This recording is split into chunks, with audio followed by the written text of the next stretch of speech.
ஆண்டவர் இயேசு கிறிஸ்துவின் நாமத்தினாலே உங்கள் ஒவ்வொருவரையும் அன்போடு வாழ்த்துகிறேன்.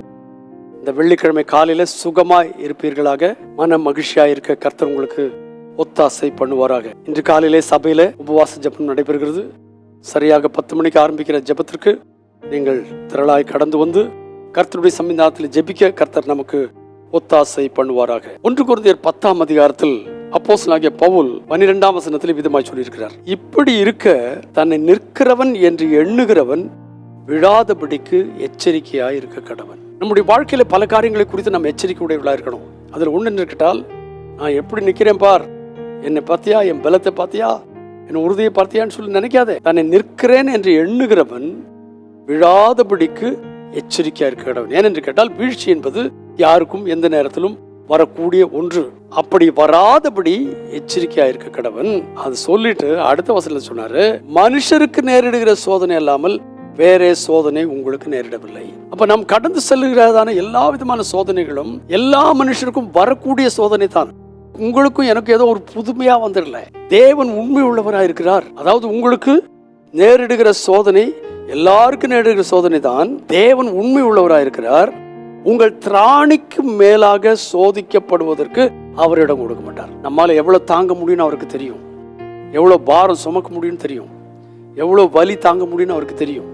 அதற்கு மிஞ்சி அவர் நம்மை சோதிக்க மாட்டார். இப்ப நமக்கு ஒரு வலி இருக்குன்னு சொன்னா, நம்ம எந்த அளவுக்கு தாங்க முடியுமோ அந்த அளவுக்கு தான் வலி நமக்கு அவர் அனுமதிப்பார். எந்த அளவுக்கு பாரம் தூக்க முடியுமோ அந்த அளவுக்கு தான் தூக்குவதற்கு நமக்கு அனுமதிப்பார். என்னுடைய மகள் சிறு குழந்தையா இருக்கும் போது நாங்கள் 2வது மாடியில வசித்து வந்தோம். கீழே தண்ணீர் அடிக்கணும், பம்ப் அடிக்கணும் நல்ல தண்ணிக்கு. நான் ஒரு பெரிய பக்கெட் எடுத்துட்டு மேலே ஏறி போவேன். அப்போ என் மகள் கேட்பா, டாடி நானும் சுமக்கணும். ஆனா என்னுடைய பக்கெட்டை கொடுத்தா அவள் அசைக்க கூட முடியாது. அதனால ஒரு நாள் ஒரு சின்ன சொப்பு பக்கெட் வாங்கி கொடுத்தேன். அவள் அதில் தண்ணி எடுத்துட்டு வருவா. ஏன்னா எனக்கு தெரியும் என் மகளுக்கு எவ்வளோ பாரம் சுமக்க முடியும். அதுக்கு மிஞ்சி அவளை நான் கஷ்டப்படுத்த மாட்டேன். நானே அப்படி செய்வேன்னு சொன்னா, நம்முடைய பரலோக பிதா நம்மால் தாங்க முடியாத பாரத்தை நமது மேல் சுமத்த மாட்டார். அது மாத்திரமல்ல, திராணிக்கு மேலாக நீங்கள் சோதிக்கப்படுவதற்கு இடம் கொடாமல் அந்த சோதனை தாங்கிக் கொள்ளத்தக்கதாக சோதனையோடு கூட தப்பித்துக் கொள்ளும்படியான போக்கையும் உண்டாக்குவார்.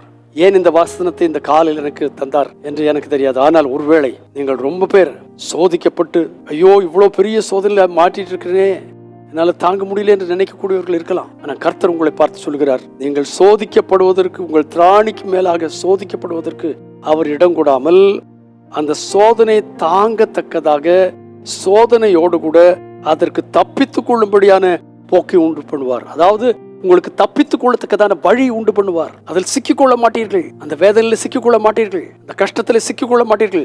இன்று காலை வேளையில அந்த சோதனையோடு கூட சோதனையை தப்பித்துக் கொள்ளும்படியான ஒரு போக்கையும் ஒரு வழியையும் ஆண்டவர் உங்களுக்கு ஏற்படுத்தி கொடுப்பார். அதை நிச்சயமாய் செய்வார்னு நான் நம்புகிறேன். ஞாயிற்றுக்கிழமை அதை சாட்சியாக கேட்பேன் என்று சொல்லி நான் நம்புகிறேன். கர்த்தர் உங்களுக்கு அப்படியே செய்வார்.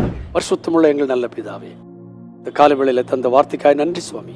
திராணிக்கு மேலாக எங்களை சோதிக்காத ஒரு நல்ல தேவன், உண்மையுள்ள கர்த்தர். இப்படிதானே நாங்கள் வாசிக்கிறோம். திராணிக்கு மேலாக சோதிக்கப்பட ஒப்பு கொடுக்காத உண்மையுள்ள கர்த்தர் எங்கள் ஒவ்வொருவரையும் கர்த்தாவை தாங்கி பலப்படுத்தி ஆசீர்வதித்து உடைய பரிசுத்த நாமத்தை எங்கள் மூலமாய் மகிமைப்படுத்திக் கொள்வீராக. இன்றைக்கு யாராகிலும் சோதனை பெரிதாயிருக்கிறது என்று சொல்லி சங்கடப்படுவார்களானால், தாங்க முடியலையே என்று சொல்லி சங்கடப்படுவார்களானால், போக்கிடம் இல்லையே என்று சொல்லி சங்கடப்படுவார்களானால், அவளுக்கு நல்ல ஒரு போக்கிடத்தை தப்பித்துக் கொள்ளும்படியான வழியையும் அவளுக்கு நீர் அனுப்பி தருவீராக.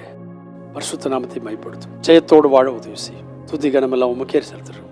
இயேசுவின் நாமத்தில் பிதாவே, ஆமென், ஆமென். மறந்துட வேண்டாம், நம்முடைய திராணிக்கு மேலாக நம்முடைய கர்த்தர் நம்மை சோதிக்கவே மாட்டார். சரி, சோதிச்சார், தப்பித்துக் கொள்ளும்படியான வழியையும் அவர் உங்களுக்கு உண்டு பண்ணுவார். அது இந்த நாளிலே உங்களுக்கு செய்வாராக. God bless you abundantly again and again and again and again. Amen.